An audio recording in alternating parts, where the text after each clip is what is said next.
On August 27, 1928, in an act of remarkable idealism, nations from around the world gathered in Paris and signed a treaty that attempted to do something almost unthinkable, to outlaw war itself.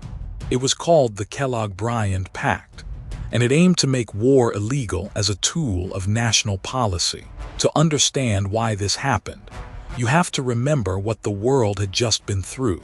The First World War had ended just a decade earlier, and it had been a catastrophe beyond anything humanity had seen.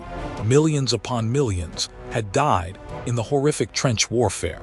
The war left the world traumatized and desperate to ensure such a disaster could never happen again. Out of this desperate hope came the Kellogg-Briand Pact, named after the American Secretary of State Frank Kellogg and the French Foreign Minister Aristide Briand. On this day, representatives of many nations signed it. The signing nations solemnly agreed to renounce war as a means of resolving disputes.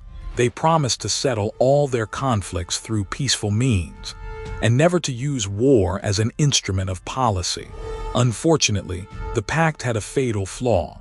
It had no real way to enforce these promises, and tragically, within just over a decade, the world was plunged into the even deadlier Second World War. Still, the pact was a landmark attempt to end war, and its ideals influenced later international law.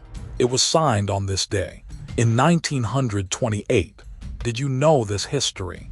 Comment below.